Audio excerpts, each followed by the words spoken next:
Assalamualaikum warahmatullahi wabarakatuh. Perkenalkan, kami dari kelompok 3, kami akan mempresentasikan tugas kami, yaitu mengenai tentang komunikasi dalam organisasi. Pertama-tama, kami akan memperkenalkan diri terlebih dahulu. Perkenalkan, nama saya Irawati Puspita Dewi.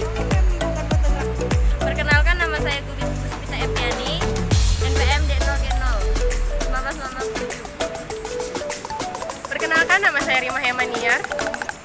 Dan saya Wahyuni Anska. Baiklah, di sini saya akan menjelaskan tentang pengantar organisasi. Organisasi atau organizer atau bersumber dari kata kerja atau kata Latin sebagai to form as or into a whole consisting of independent or coordinate parts, atau membentuk atau sebagai menjadi keseluruhan dari bagian-bagian yang saling bergantung atau terkoordinasi. Ditinjau dari aspek mesin, organisasi yaitu sarana manajemen, yaitu harus dilihat dari aspek kegiatannya dan bukan strukturnya. Tujuan organisasi tidak mungkin tanpa manajemen, dan begitu pun sebaliknya, manajemen pun tidak akan ada jika tidak ada organisasi. Dan untuk menyelesaikan suatu tujuan, organisasi dan manajemen saling membutuhkan.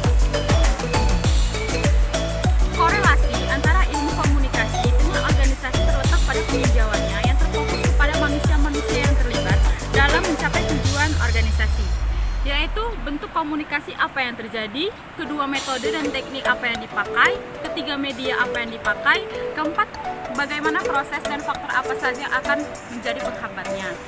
Dan tujuan utama dalam mempelajari komunikasi yaitu memperbaiki organisasi. Memperbaiki organisasi biasanya ditafsirkan sebagai memperbaiki hal-hal untuk mencapai tujuan manajemen. Komunikasi organisasi dapat didefinisikan sebagai pertunjukan dan penafsiran pesan antara unit-unit komunikasi yang merupakan bagian suatu organisasi tertentu. Suatu organisasi terdiri dari unit-unit komunikasi dalam hubungan hierarkis antara yang satu dengan yang lainnya dan berfungsi sebagai dalam suatu lingkungan. Dalam unit komunikasi, bila kita melihat apa yang terjadi ketika seseorang terlibat dalam komunikasi, kita menemukan bahwa terdapat dua bentuk umum tindakan yang terjadi, yaitu satu, penciptaan pesan atau lebih tepatnya penciptaan pertunjukan, kedua penafsiran pesan atau penafsiran pesan atau penafsiran pertunjukan. Oke, baiklah, saya akan melanjutkan penjelasan dari teman saya mengenai komunikasi dalam organisasi. Bahasan kedua yaitu komunikasi dalam organisasi. Proses komunikasi dalam organisasi terbagi menjadi dua, yaitu komunikasi internal dan komunikasi eksternal. Pertukaran gagasan di antara para administrator dan karyawan dalam suatu perusahaan dalam struktur yang lengkap, yang khas disertai dengan pertukaran gagasan secara horizontal dan vertikal di dalam perusahaan, sehingga pekerjaan berjalan secara operasional dan manajemen. Lihat skema internal audience. Yang pertama yaitu komunikasi internal. Dua dimensi komunikasi internal yaitu komunikasi vertikal, di mana komunikasi ini ialah komunikasi dari pimpinan ke staf yang menimbulkan timbal balik di antara mereka atau employee. Yang kedua yaitu downward communication. Komunikasi ini yaitu komunikasi yang terdiri dari atas dan ke bawah. Contohnya seperti pimpinan memberikan instruksi kepada bawahannya untuk melakukan sesuatu. Dan yang ketiga yaitu unforward communication, yaitu dari bawah ke atas. Contoh dari interkomunikasi ini adalah pimpinan atau staf memberikan laporan-laporan atau tugas yang telah diberikan kepadanya. Komunikasi yang kedua yaitu komunikasi horizontal, di mana komunikasi horizontal ini terjadi antara staf ke staf lainnya. Vertikal yang lebih formal dibandingkan dengan yang formal. Contoh komunikasi horizontal yang kedua yaitu komunikasi terjadi tidak dalam suasana kerja atau employer relation and sering disebut rumor, pressure, dan gosip.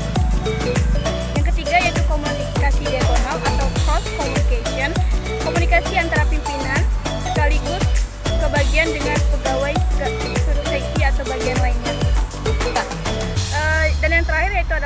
komunikasi eksternal. Komunikasi eksternal juga terbagi menjadi komunikasi dari organisasi kepada khalayak, komunikasi dari khalayak kepada organisasi. Baiklah, komunikasi internal, komunikasi antara pimpinan, komunikasi eksternal, komunikasi antara pimpinan organisasi perusahaan dengan khalayak luar organisasi, komunikasi dari organisasi kepada khalayak bersifat informatif, majalah, brosur, media, resel, artikel, surat kabar atau majalah pidato, poster, konferensi pers, dan lain-lain. Komunikasi dari khalayak kepada organisasi kolaboratif dalam organisasi. Setiap staf pada bagian manapun seharusnya energi berpikir pada layanan, mempunyai komitmen pada pelayanan media seluruh penduduk, berpikir ke depan, selalu berusaha mengupdate kemampuan komunikasi, mampu tampil sebagai pemimpin. Baiklah, di sini saya akan menjelaskan hambatan dalam komunikasi. Hambatan dalam komunikasi ada 3. Pertama, hambatan teknis. Hambatan teknis adalah hambatan keterbatasan fasilitas dan juga peralatan dalam komunikasi. Lalu menurut Gruden and Sherman dalam bukunya Persona Management 1976, jenis hambatan teknis ada 4, yaitu tidak adanya rencana atau prosedur yang jelas. Yang kedua, kurangnya informasi atau penjelasan. Yang ketiga, kurangnya keterampilan dalam membaca. Dan yang keempat, pemilihan media saluran yang kurang tepat. Lalu kedua, hambatan sematik. Gangguan sematik ini menjadi hambatan dalam proses penyampaian pengertian dan ide secara efektif. Untuk menghindari miskomunikasi ini, seorang komunikator harus bisa memilih kata-kata yang tepat sesuai dengan karakter komunikasinya. Ya. Lalu yang ketiga, hambatan manusiawi. Terjadi karena adanya faktor emosi, prasangka baik atau pribadi, persepsi, kecakapan atau ketidakcakapan, kemampuan atau ketidakkemampuan alat panca indera seseorang. Lalu, menurut Gruden and Sherman, ada 2 hambatan, yaitu satu hambatan yang berasal dari perbedaan individual manusia, seperti yang dijelaskan tadi, dan kedua hambatan yang ditimbulkan oleh iklim psikologis dalam organisasi. Terima kasih. Lalu di sini saya akan memberikan beberapa referensi atau referensi yang kami ambil, yaitu pertama dari P. Patch, R. Wayne and Fulles, Don P. Komunikasi Organisasi, Rosda, Bandung 2000. Lalu kedua, Uchadana Effendi, Onong, Ilmu Komunikasi, Teori dan Praktek. Remaja, Rosda Karya, Bandung tahun 1992.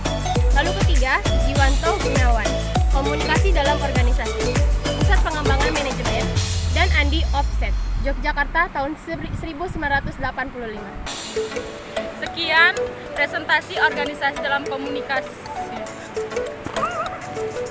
Sekian dari penjelasan kami dan kami akhiri. Wassalamualaikum warahmatullahi wabarakatuh.